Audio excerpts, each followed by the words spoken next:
Hi US இன்றைக்கி நம்ம என்ன பார்க்க போகிறோம்னா சப்பாத்தியை வச்சு கொத்து புரோட்டா பண்ண போகிறோம். ஸோ இதுக்கு ஃபஸ்ட்டு எண்ணெய் எடுத்துருக்கோம். எண்ணெய் காஞ்சோடனே பச்சை மிளகா சேர்த்துக்க போகிறோம்.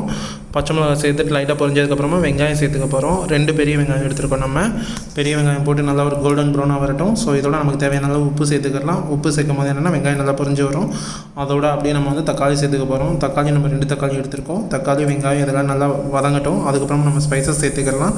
ஸ்பைசஸில் மிளகாத்தூள், மஞ்சத்தூள், அப்புறம் ஜீரகத்தூள், அப்புறம் மல்லித்தூள், அப்புறம் கரம் மசாலா 2 ஸ்பூன் எடுத்துக்க போகிறோம். ஸோ இதெல்லாம் சேர்த்து நல்லா வதக்கி விடுவோம்.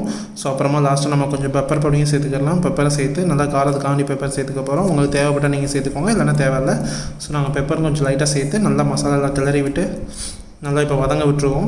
இந்த வதங்குற கேப்பில் நம்ம சப்பாத்தி எடுத்து தான் பண்ண போகிறோம். ஸோ அதுக்காண்டி சப்பாத்தி குட்டி குட்டியாக கட் பண்ணி எடுத்துக்கலாம். நான் எப்படி கட் பண்ணுறேன்னு பாருங்கள். ஸோ இந்த மாதிரி நம்ம குட்டி குட்டியாக கட் பண்ணி எடுத்துக்கலாம். கட் பண்ணி நல்லா ஃப்ளோரியாக எடுத்து வச்சுக்கலாம். ஸோ அப்புறம் இப்போ நம்ம வெங்காயம் தக்காளி எல்லாமே வதங்கியிருக்கோம். ஸோ இப்போ அதோட நம்ம புரோட்டாவை சேர்த்துக்க போகிறோம். ஸோ புரோட்டாவும் சேர்த்து நல்லா கிளறி விட்டலாம். ஸோ இது கிளறிட்டு இருக்க டைமில் நம்ம முட்டை எடுத்துக்கலாம். எத்தனை முட்டை வேணும்னு பார்த்தோன்னா நம்ம 4 முட்டை எடுத்துக்க போகிறோம். ஸோ நீங்கள் தேவையான அளவு எடுத்துக்கோங்க. நம்ம 4 முட்டை எடுத்துகிட்டு அதில் பெப்பர் லைட்டாக உப்பு சேர்த்துட்டு ஸோ நம்ம நல்லா பீட் பண்ணி வச்சுக்க போகிறோம். ஸோ இப்போ நம்ம வெங்காயம் புரோட்டா எல்லாமே நல்லா வதங்கியிருக்கோம். ஸோ இதோட இப்போ நம்ம முட்டையை சேர்த்துக்கலாம். முட்டையை இப்போ நல்லா சேர்த்தாச்சு. ஸோ இதெல்லாம் சேர்ந்து நல்லா வெந்து நமக்கு ஒரு முட்டை புரோட்டா ரெடி ஆகிடும்னு நினைக்கிறேன். ஸோ இது இந்த பாருங்கள், இப்போ நம்ம நல்லா வேக வச்சுட்ருக்கோம். லோ ஃப்ளேம்லேயே வச்சு வேக விடுங்க. ஸோ அதுக்கப்புறம் இப்போ புரோட்டா ஆல்மோஸ்ட் நமக்கு ரெடி ஆகிடுச்சு.